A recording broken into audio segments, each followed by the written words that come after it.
तो हरिओम कल्याणमस्तु। हरिओम वैदिक विधि चैनल में आप सबका हार्दिक स्वागत है। आज मैं आपको विशेष रूप से धनतेरस के बारे में बताने जा रहा हूं, जो आप वीडियो के अंत तक बने रहें। देखना, ध्यान देना विशेष करके, क्योंकि अधूरा ज्ञान अधूरा ध्यान हमेशा जान का खतरा होता है। 23 अक्टूबर 2022 को धनतेरस है, धन्वंतर है, जो हमारे पुराणों में, हमारे ग्रंथों में, हमारे शास्त्रों में इसके बारे में विशेष करके बताया गया है।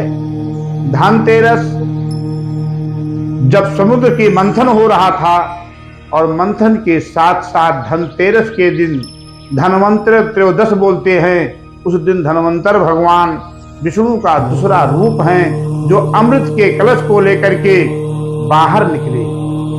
धन्वंतर धनतेरस के दिन व्यक्ति को विशेष करके धन का पूजन करना चाहिए, धन्वंतर का पूजन करना चाहिए, जिससे साल भर आपके परिवार में, आपके कुटुंब में किसी को किसी प्रकार का शारीरिक रोग नहीं हो, कष्ट नहीं हो। और धन्वंतर के दिन धन्वंतर भगवान का किसी न किसी छोटी सी औषधि को भी रख करके उनकी पूजा करनी चाहिए। धनतेरस के दिन भगवान धन्वंतर की पूजा, नया पात्र, और पात्र क्या लाने से आपके घर में धन का विकास होगा, धन की बढ़ोतरी होगी, वही पात्र लाना है।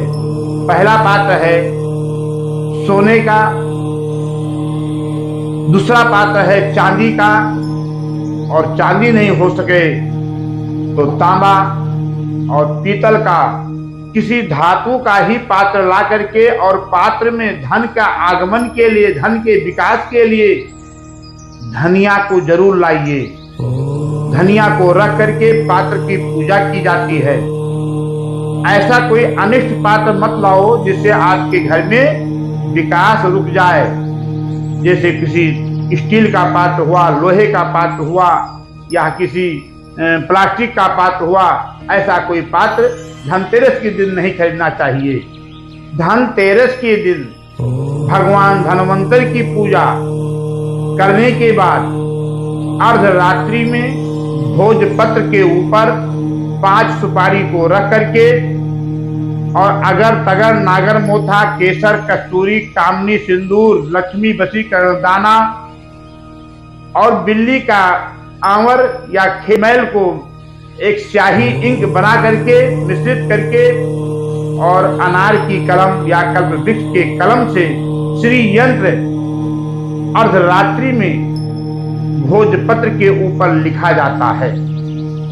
ऐसा भोजपत्र लिखने से व्यक्ति के जन्म जन्मांतर के, सप्त जन्मों के सारे पाप धुल जाते हैं, और महालक्ष्मी की पूजा करने के योग वह व्यक्ति हो जाता है।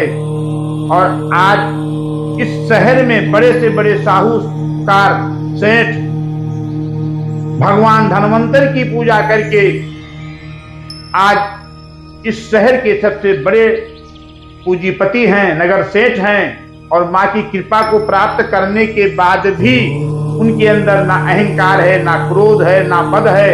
आज भी वो माँ की कृपा ही कहते हैं कि मेरे ऊपर हुआ है। इसलिए धनतेरस के दिन भोजपत्र पे श्री यंत्र लिखने के बाद काली चौदस की रात में जो सतजन्म का पाप होता है, नरकासुर के वध होते ही पूरे पाप समाप्त हो जाते हैं। नरका वध होने के बाद में तुरिया संध्या, अर्धरात्रि संध्या में जो भोजपत्र पे बने हुए श्री यंत्र हैं, उसकी सिद्धि की जाती है।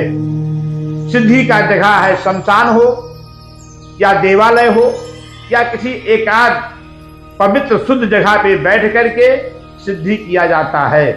सिद्धि के बाद अमावस्या के दिन रात्रि में उस यंत्र को जगाया जाता है, और यंत्र को जगाने के बाद 1 साल तक उस परिवार में किसी के यहाँ, किसी के घर पे शारीरिक निरोगता, किसी प्रकार का कोई दुख कष्ट संकट नहीं आ सकता।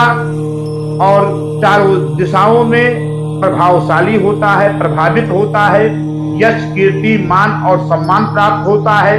लक्ष्मी की बौछार हमेशा उसके परिवार में, चारों दिशाओं में, संग में उसका वातावरणमय रहता है।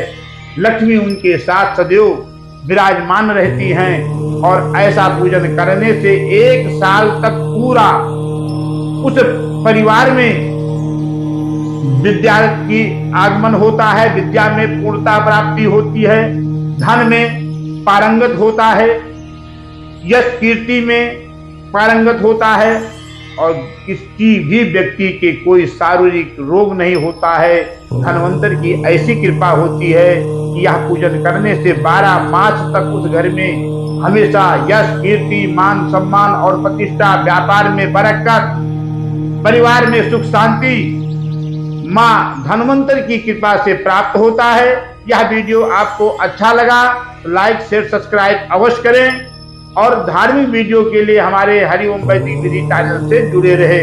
ये हरिओम वैदिक विधि चैनल का मतलब जनहित जन कल्याण, वैदिक विधि, सनातन विधि को पुनः जागृत करने के लिए आप सब जो कमेंट करते थे बार बार, आप सबका जो हमेशा सलाह होता था कि इसको जागृत किया जाए, उस आधार पे पुनः हर्षोल्लास के साथ मैं जागृत कर रहा हूं। आप हमारे यूजर नहीं हैं, आप हमारे बंधु बांधव हैं और आपके सहयोग से हमारे इस चैनल को यदि सब्सक्राइब नहीं किए हैं तो लाइक, सब्सक्राइब अवश्य करें। हरि ओम, कल्याणमस्तु।